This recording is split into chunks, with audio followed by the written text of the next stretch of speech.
Los talleres artesanales en que se afincó la imaginería religiosa a partir del siglo XIX impactaron y crearon un legado, el cual fue recogido por jóvenes herederos de esa tradición, muchos de ellos partícipes de las prácticas originales artesanales, que han contribuido a crear una escuela escultórica costarricense. Estamos citando, por ejemplo, el caso de Francisco Zúñiga, de Olger Villegas, de Néstor Celedón, de Domingo Ramos y muchos otros pioneros que han sentado las bases para un ejercicio artístico diferente. Porque ciertamente la escultura no es un arte más. Es tal vez el único que impacta el espacio de una manera duradera, más allá de lo que tal vez algunas experiencias contemporáneas como las instalaciones o los performances tratan de tangenciar o crear temporalmente. Pero la escultura es duradera, está hecha para impactar sobre el tiempo. Por eso es tan relevante que uno de estos herederos, Aquiles Jiménez, con casi 50 años de experiencia en la práctica escultórica, particularmente en la talla en piedra, venga ahora y nos presente una revisita o un cambio, una revolución, diría yo. Porque trabajar en el material en que está presentada su muestra Travesía, lo que invita no es solamente a conocer una visión y una travesía, como ha titulado su muestra, sino también a entender que la escultura no es meramente el material y no es meramente el dominio técnico, que va más allá, que se trata de una visión integradora que tiene que ver no con la manida identidad folclórica que muchos buscan en lo precolombino, sino tiene más que ver con el hecho de la conexión del ser humano con la tierra.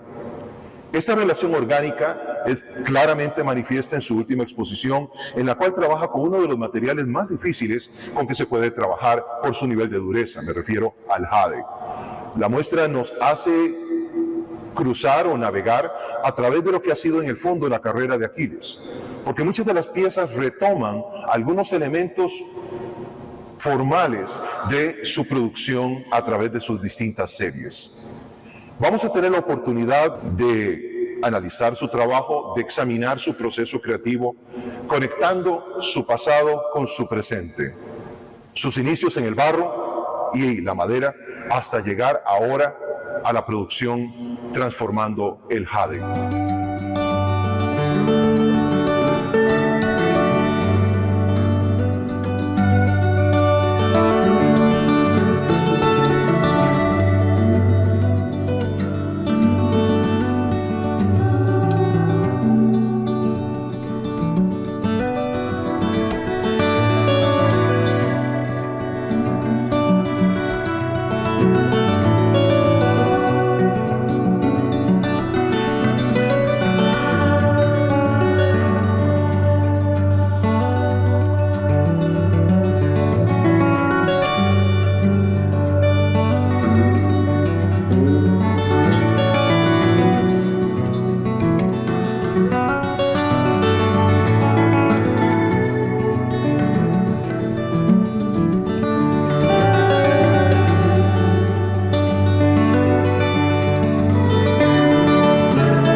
La revisión razonada de la obra escultórica que ha producido desde su primera exhibición individual en la Galería Página Nuova en Carrara, Italia, en 1978, con sus emblemáticas Maternidades, hasta la presente en el Museo del Jade, revela un creador anclado en un pensamiento filosófico y artístico antimoderno, sin una afiliación a una escuela o tendencia histórica en lo particular. Comparte, eso sí, las características de lo que se conoce como abstracción biomórfica u orgánica, en referencia al uso de formas, colores, líneas y marcas gestuales encontradas en la naturaleza, que sin intentar representar la realidad externa, expresan ideas y emociones que plasman un medio artístico para que sea experimentado empíricamente por el espectador.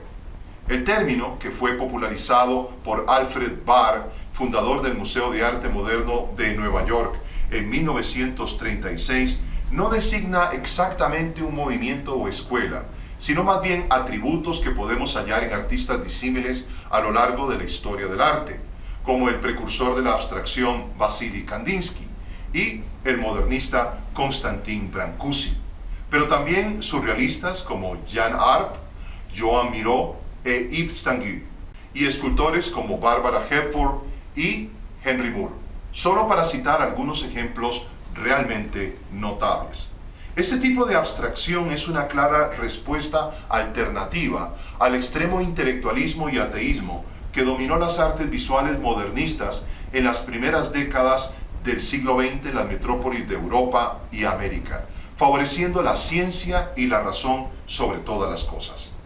En la sociedad materialista del siglo pasado, el ser humano asigna valor exclusivamente al éxito externo, preocupándose solo por la acumulación de bienes materiales y el progreso técnico, el cual sirve solamente al cuerpo como gran logro. De acuerdo con el artista y teórico vanguardista Vasily Kandinsky, no podemos confiar en tal sociedad, continúa diciendo, para depositar nuestro sentido del ser, porque no constituye emocionalmente un puerto seguro al cual llegar sin terminar siendo abusado o explotado.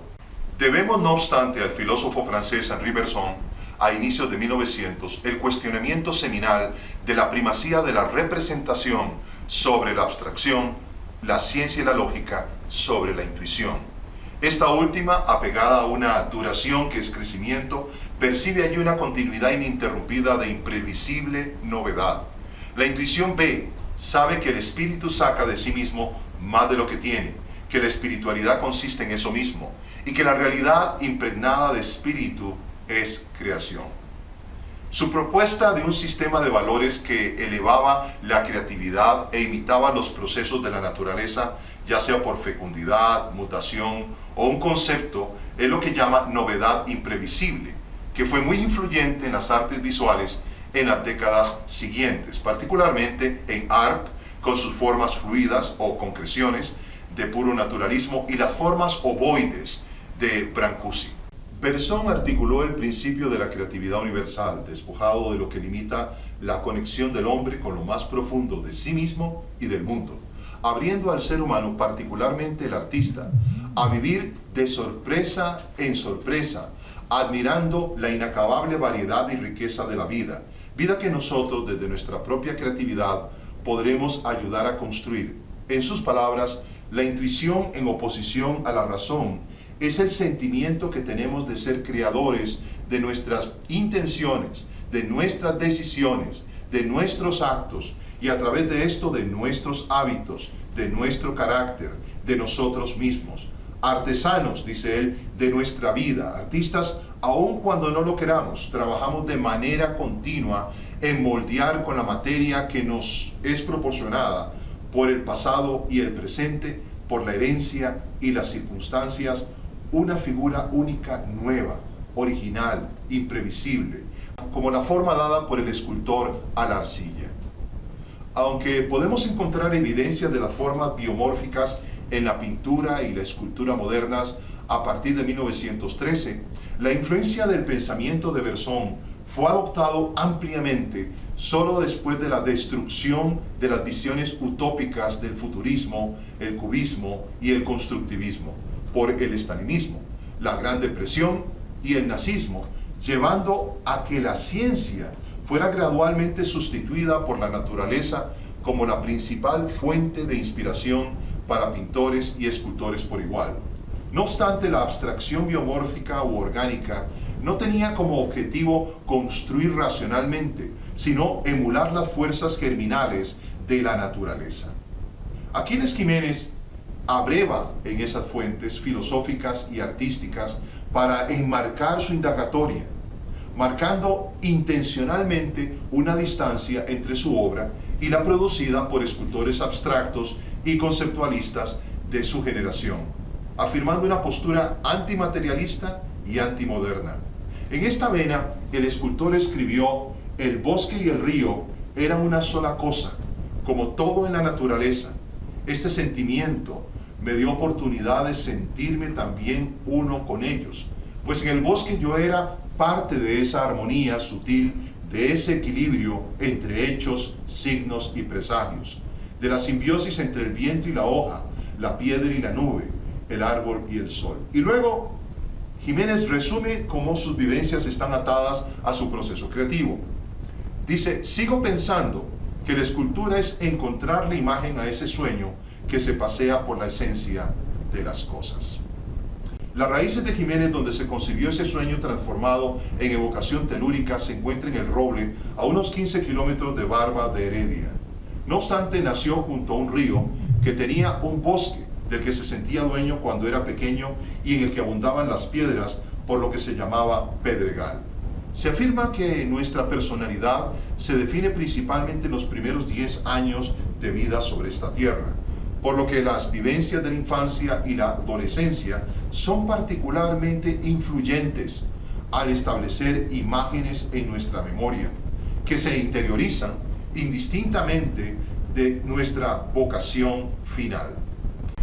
Jiménez Arias experimentó en su familia el dolor y la pérdida de un contexto socioeconómico muy difícil, pero tuvo dos ventajas comparativas: un entorno natural primario, río, piedras y montañas, que asumió como propio, y una experiencia estética tácita con los petroglifos precolombinos atribuidos a chibchas y muiscas de Sudamérica que se asentaron allí más de 2 milenios atrás y que evocan los astros y servían para rituales mágicos. Jiménez ha explicado que su interés en la materia y el espacio viene de estas vivencias que han sustentado su acercamiento emocional y espiritual a la naturaleza, generando en él una especie de encantamiento que te sumerge en la soledad del que habita el silencio de las cosas, el silencio que se necesita para sentir y que al final termina sintiéndote. Es sumergirse en el aroma de las cosas sin nombre. Esta es la segunda cualidad importante de su producción: el respeto por los materiales que aprendió aún antes de someterse a la formalidad de una mentoría y entrenamiento artístico de la mano del escultor Olger Villegas en el Liceo de Heredia entre 1968 y 1969, y luego con maestros como Néstor Celedón Guzmán en el Conservatorio Castella, donde se graduó en 1972. Durante la carrera profesional que perfeccionó técnicamente en el mármol, con su estadía en Carrara, Italia, en el Instituto Pietro Tacca, a partir de 1976, donde recibió su primera distinción internacional en escultura por su maternidad, Jiménez manifestó una inflexible integridad en sus creaciones. Intencionalmente buscó que la lectura de sus obras por parte del espectador no se detuviera en la calidad del medio material, que para los efectos ha sido sencillamente una forma envoltorio o lo que él denomina cascarón muerto, sino que la imagen total final estimulara plurisignificados. En otras palabras, decidió conscientemente no ganarse el favor de la tercera persona haciendo obras para complacer el gusto imperante, gratificar al espectador o las peticiones del potencial comprador. No obstante, evita la representación lírica o la virtuosidad técnica en favor de una solución más básica, una suerte de poética del instinto natural. Esto claramente, en la tónica de la verdad del material, es inherente al medio que domina su producción, la talla directa en piedra. Como explica la historiadora australiana Elizabeth Rankin,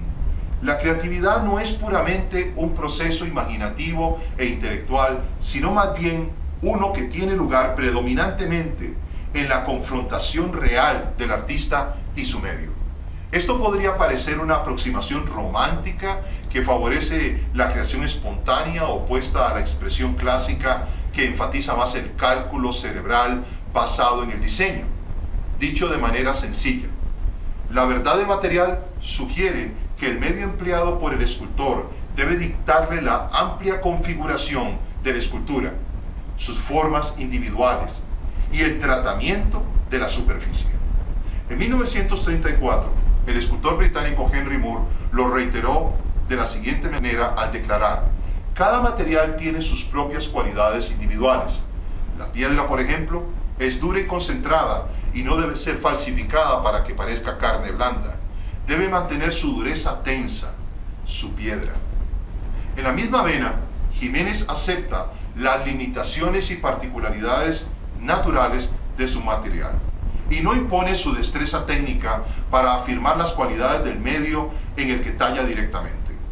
Costa Rica y Guatemala son los países con los mayores exponentes en escultura del istmo.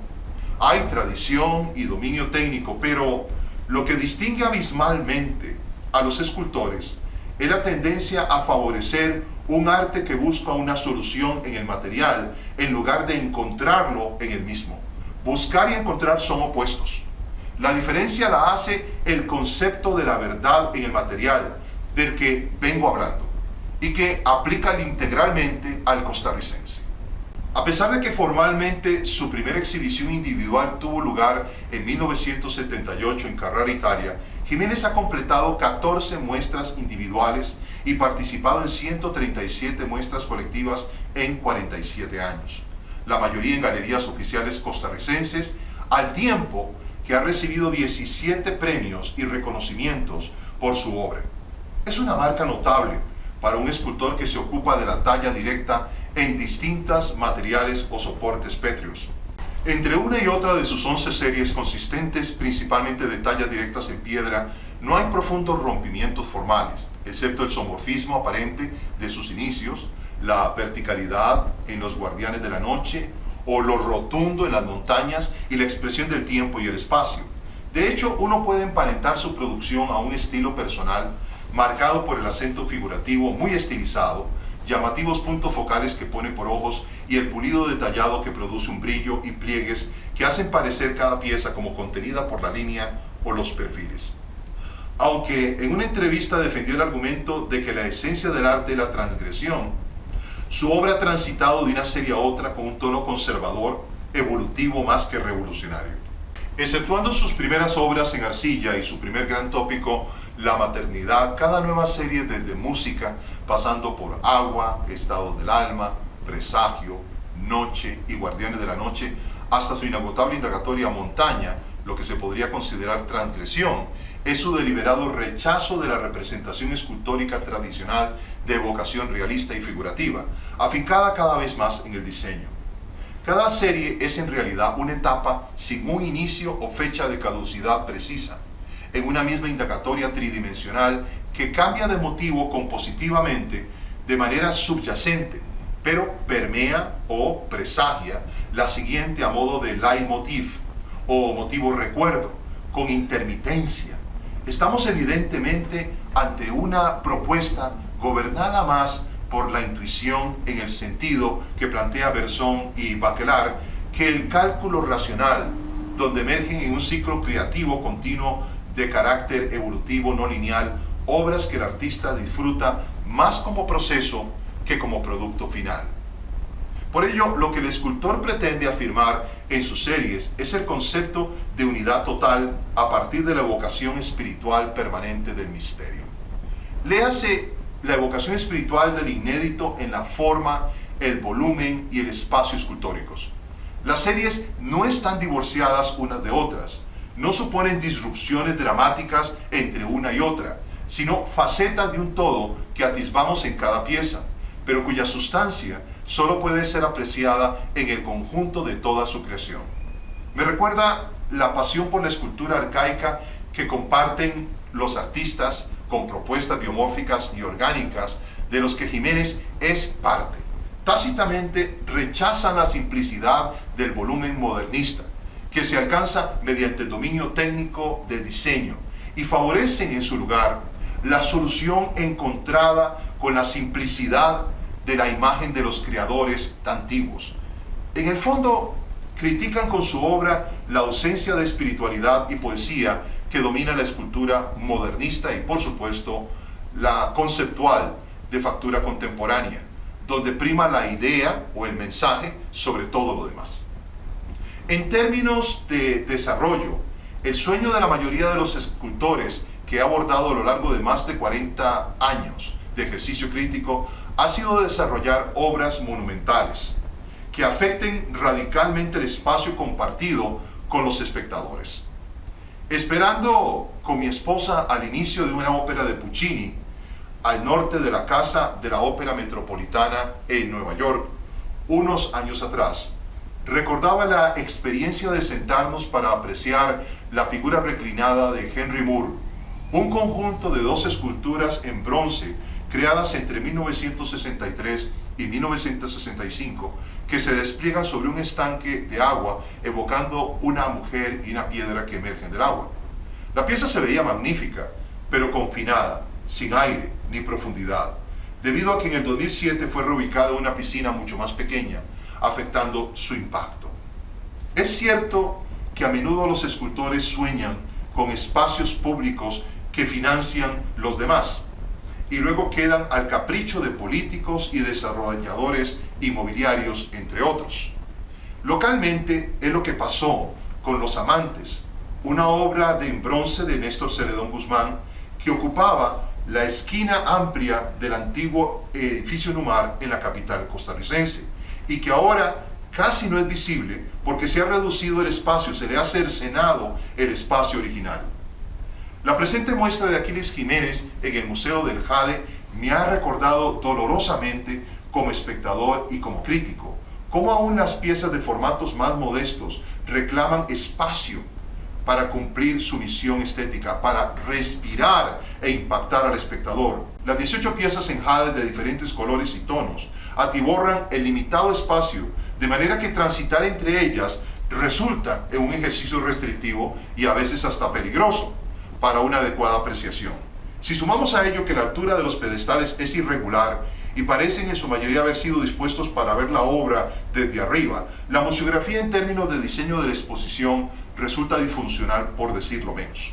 Sin embargo, se reconoce el esfuerzo educativo de la curaduría al proveer un catálogo digno y una producción audiovisual que contribuye a contextualizar la producción a la vista. A pesar de que el jade evoca lo precolombino en general y su uso ornamental y religioso se asociaba a la simbología del poder, cada una de las piezas creadas en este material por Jiménez en los últimos 5 años corresponden a su indagatoria. Es claro que estamos ante un material de gran dureza que entraña serias dificultades para su talla, pero el resultado final tiene una relación intrínseca con las series escultóricas precedentes de este autor. El empleo del término jade en las lenguas cachiquel y náhuatl que se usan en el título de la exhibición no deben llamarnos a error. No se trata de una propuesta arqueológica o antropológica o etnográfica, mucho menos folclorista, ya que el artista no pretende emular lo arcaico, lo precolombino, ni dar continuidad a una tradición iniciada por los olmecas en el año 800 a.C. y cuya decadencia se estableció en el 900 después de Cristo. Estamos ante el resultado de una investigación de varios años, cimentada en el aprendizaje técnico por parte de Jiménez en el lago Atitlán de Guatemala, con artesanos cachiqueles que tallan el jade con fines principalmente no artísticos. Esta región ha sido confirmada como la fuente de todo el jade usado por los mesoamericanos durante 3.000 años. El acceso patrocinado a este lugar para aprender a tallar en este durísimo material que es el jade y la perspectiva de expresar algo distintivo con respecto a su obra precedente en términos de transparencia y color parecen ser las motivaciones que guiaron a Jiménez en esta nueva etapa. Tengamos en cuenta que el color de la jadeíta, que va desde el verde azulado hasta el verde oscuro, hacía que los mesoamericanos la relacionaran con el cielo, la vegetación, particularmente los brotes jóvenes de maíz y el agua. Estos son justamente elementos claves que encuentran eco en la concepción y talla de las obras de Jiménez en su proceso de investigación de casi 5 décadas. Conceptualmente, Jiménez comparte con el espectador al menos 3 potenciales lecturas valiéndose del término travesía. Primero, refiere el origen del jade desde los mantos subterráneos de la falla del Motagua hasta los acuíferos cercanos. Luego el traslado del jade hasta la Gran Nicoya y el centro del territorio local en el periodo precolombino, y los viajes del artista de ida y vuelta a Guatemala para producir una serie eminentemente artística. Como conjunto, la obra resultante, hecha posible por las 3 travesías, no es ni formal ni conceptualmente uniforme, ya que son el fruto de los progresos del artista en su interiorización del material durante distintos periodos. Es interesante cómo cada material ha modulado su lenguaje escultórico a lo largo de su carrera, desde las piedras volcánicas de su heredia nativa, que estaban claramente integradas a la cordillera, a la montaña, pasando por el mármol, que parecían meras láminas ajenas a la montaña, hasta que empezó a reconocer y aprovechar la luz en ellas. Y finalmente el desafío de la dureza del jade, que lo hizo revisar su actitud y dibujar mucho más que antes para adentrarse en el espíritu de este. Para Jiménez el material no es un soporte que se somete a la voluntad del escultor, sino, como hemos dicho, un medio que debe conocerse con profundo respeto para descubrir su verdad. La obra en jade presentada comulga, no obstante, con la misma poética que ha consolidado en sus series anteriores, y esto merece una aclaración. Tradicionalmente la poesía se ha expresado a través de la palabra, del lenguaje, pero en el caso de la escultura, el artista concede un alma al objeto escultórico mediante la materia, el volumen y el espacio, y esto marca su sentido poético, no palabras, sino imágenes. En ese sentido sobresalen piezas en jade verde como Senda al profundo silencio, en la que se reconoce lo arcaico como origen, pero con una solución prospectiva que avisora el futuro, como una misteriosa disrupción cósmica en su parte superior.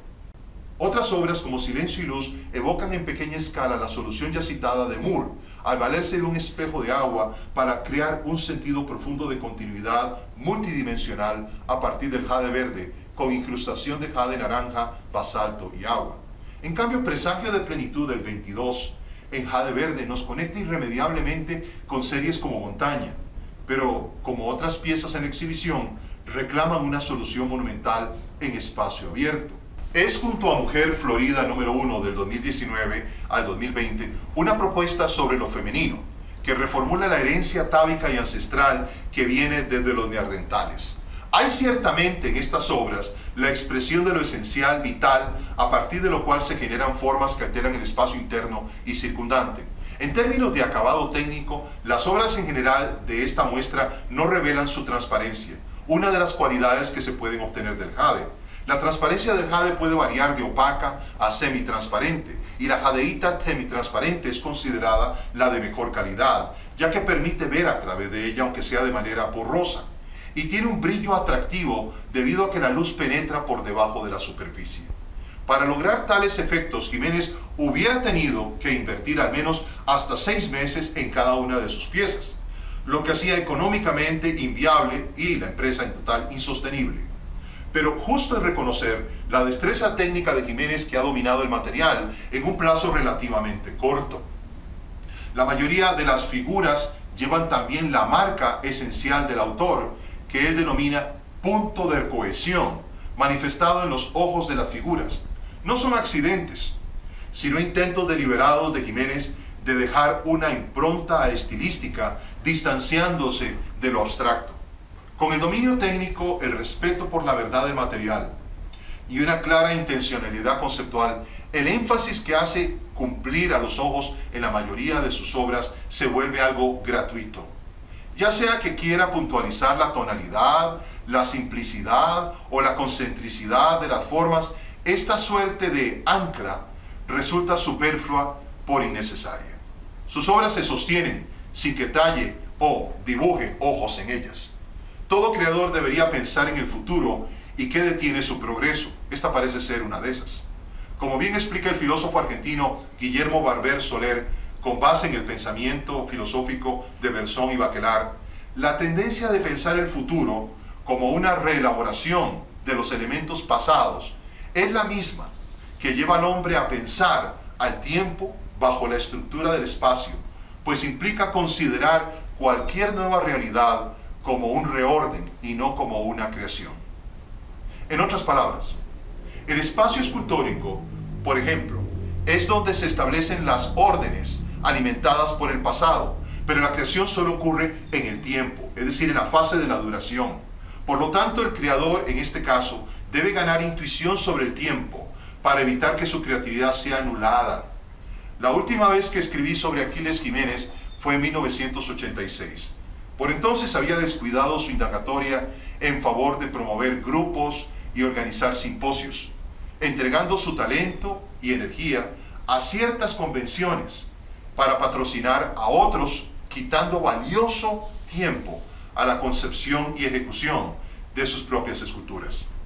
Eso había drenado creativamente su evolución creativa y se notaba. Hoy estamos ante un artista enfocado, más maduro y claro sobre su responsabilidad primaria, con su vocación, por lo que puede tomar más riesgos, creando libre de ataduras literarias o del pasado que lo anclan a una ambigua figuración, cuando lo suyo es claramente la abstracción biomórfica y orgánica. Su obra precedente, con todos sus logros formales y poéticos, es una sombra de lo porvenir, o en sus propias palabras, un presagio, que le permite navegar entre lo real y lo imaginario para provocar disrupción, dando una voz escultórica a la incertidumbre y lo desconocido que solo ocurre con el tiempo.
¿Cuál es la contribución medular del escultor Aquiles Jiménez